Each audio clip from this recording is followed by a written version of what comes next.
There is nothing quite like an old home. An open staircase, stained glass windows, a large porch, and beautiful woodwork. They don't build homes like this anymore. Thankfully, there are those people who find a special charm and love for these beauties.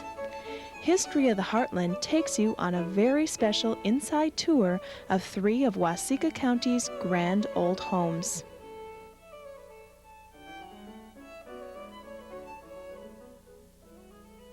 Our tour begins in Janesville at the John and Pauline Fenelon house. Well, the house was built in approximately 1900 by Dr. Martin Taylor. He didn't get to enjoy his home very long. He died in 1910. Well, when we came here, I was a young teacher, and this was my first teaching job. And the apartment in the home drew us here first. And then when the home came up for sale, about 3 years later, we decided we just couldn't leave.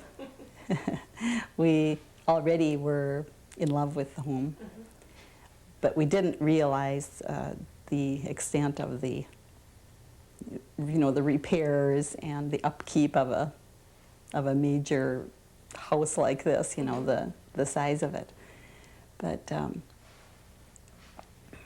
year by year, we would evaluate our status here, and we'd say, well, should we repair it or should we sell it? Should we restore it or should we sell it? And the years have just gone by, and it's become our hobby, and we do really love the house. Go ahead. It was 1965 when we bought the house, and so we've been at this about 30 years. When people say that they don't build a house, they don't build houses anymore like they used to, I'm really glad of that. This was a Sears pre-cut house from Chicago. It was ordered from a catalog, and it came on a flatbed of a bunch of sticks of wood, and they hauled it 2 blocks up from the railroad, and they brought it up here and built a house out of it. It was not a pre-built, but it was pretty much pre-cut and ordered out of a catalog. And oftentimes they used the thumb for measuring things. So nothing in the house is square, and with settling over the years, it's been finding its own levels. We don't always keep going. We get burned out, and I guess that's why it's taken 30 years.